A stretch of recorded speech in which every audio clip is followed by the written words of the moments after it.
Hi and welcome.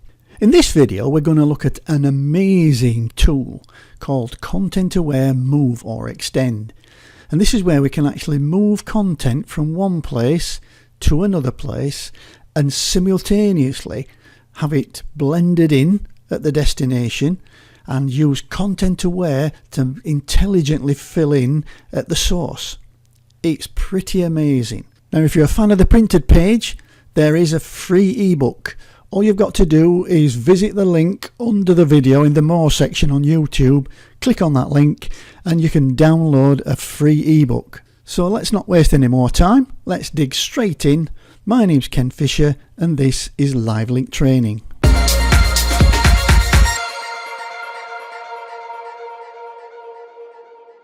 In this video we're going to be exploring the Content Aware Move tool. Well, it's what I call a repair tool, so it's here, it's stacked underneath. If you press and hold the spot healing brush tool, it's underneath the tool here. There we go. Now let's just take a moment and just have a look at some of the options in the tool options bar. Now this first one is, again, it's the tool presets. You can make presets for the tool, but at the moment we have not got any. We've then got the selections area. Obviously being able to select an area is important, so we can do it in one selection if we're lucky, or we can add to selection, we can subtract from selection, or we can use an intersect from selection to actually make sure that we get the right area that we want to heal or we want to change. We've got two modes. We've got move or extend. We'll look at the move mode first. And then we've got structure. Now structure, we enter a value between 1 and 7. And it specifies how closely the patch should reflect existing image patterns. If you enter 7, the patch will adhere very strongly to existing image patterns. If you enter a 1, the patch adheres very loosely to the existing image patterns. And we've got colour. Now colour, we enter a value between 0 and 10 to specify the extent to which you want Photoshop to apply colour blending to the patch. If you enter 0, colour blending is disabled. A colour value of 10 means that the maximum colour blending is applied. We've then got sample all layers. I'd like this to be non-destructive, so what we're going to do, we're going to create a layer that we're going to do all this work onto. So it's totally non-destructive and it won't affect the original layer. And then finally we've got transform on drop. Now on many occasions you might want to change the size or the ratio of the destination selection. So this option, if ticked, brings you straight into the transform mode when you release the mouse button. Okay, let's see that in action. Now in many cases you find that you don't really want to remove something from an image, but rather move it around a little bit. Now in this image I might want to move this bird to another part of the image, and to do that it would essentially mean copying that bird onto a different position and then removing the original one. Now we can actually perform both of these steps with a single process using the Content Aware Move tool. So let's see how it works.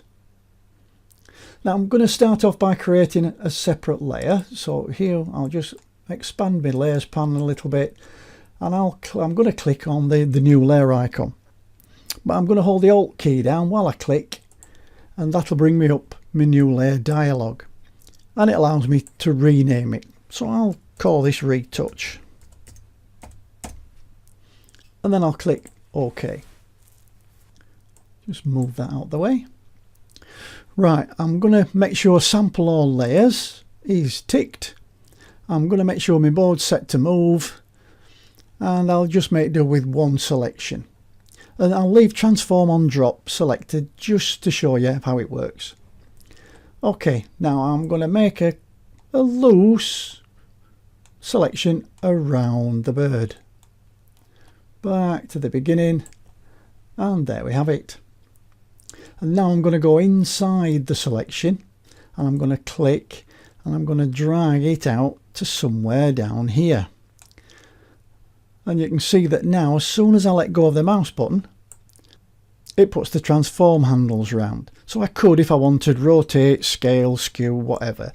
On this occasion I don't, so I'm just going to double click to accept that transform. And what will happen now is that it will now take those pixels and blend them out of the area up here and replace the pixels with the pixels I want down here.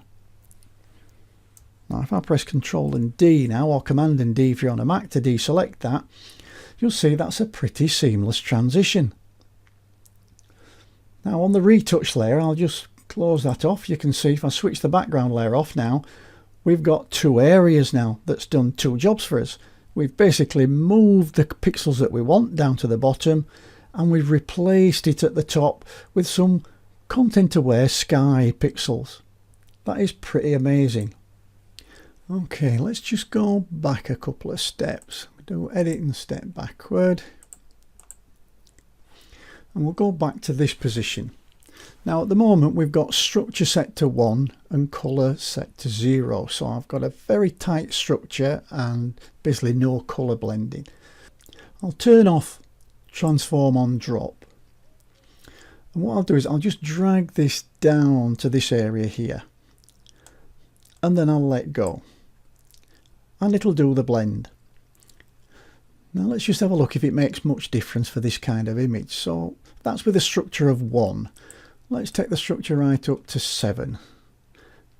It's a real-time blend, so you can see it's actually lightened some of these areas up, because I think it's trying to fetch some of these tones down into the blend, and that doesn't look good.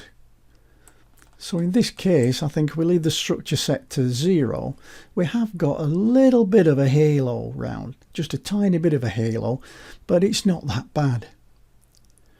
Okay, let's try the colour blending, see if that makes any difference. We'll take that right up to 10. Actually, that has made a better difference. Actually, it's brought some of the colour down with it. I'm liking that better. Yeah, okay. So I'm going to press Ctrl and D to accept that. And I'm a happy chappy. Let's have a quick look at that. We'll just turn the background off. Yeah, that's definitely a better blend. So what we've got a very tight structure and a very loose colour blending. Okay, let's have a look at the other mode now. Up on the mode drop box here, we've got two options, move or extend. Let's try extend. Now we'll need another image to look at this, so we'll look at this one. This is an image of some grass. Let's just imagine I want to extend it into this area here. So we'll select the tool again. We've got the content aware move tool, but we're in extend mode now. We'll put the colour back down to 0 and we'll leave the structure at 1. And we'll still have sample all layers.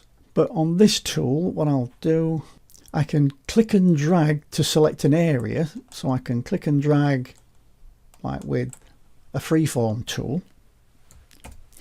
Or if I hold the Alt key down, I've got like the polygonal lasso tool action, so I can select in straight lines, and I'll go back round and connect up where I started. So there I've now got my selection. So what I can do now is I can go in the selection and I can click and drag, and I can actually move that selection out now. So I can line it up right up at the edge there. And then as soon as I let go of the mouse, it'll perform a blend. So if I let go, if you watch this area here, you'll see it'll suddenly change. Bump. And that's a pretty good blend. We've got a bit of a divot going off here. So let's see if the structure will change that at all. Let's go for a high structure. And okay, well, let's go for a slightly lower structure then, see if that gets rid of that divot. And that's a little bit better. I'd probably just crop off that little bit at the bottom now, but you can see if I do a Control and D to deselect that, you'll see it's done a pretty good job of blending all this content in together and extending this grass into a longer area, which is what I wanted. So that's it. The content aware move tool, and we've got the extend option, so we can use it in either move or extend modes. I think that is a pretty awesome tool. Okay, well that's it for this video. I do hope you liked it. If you did, Please give me a thumbs up or leave a comment under the video or share it with a friend or two. Don't forget to check out the More area under the video for the link to any download files or free ebooks. And please click the subscribe button so when I upload a new video, you are the first to know.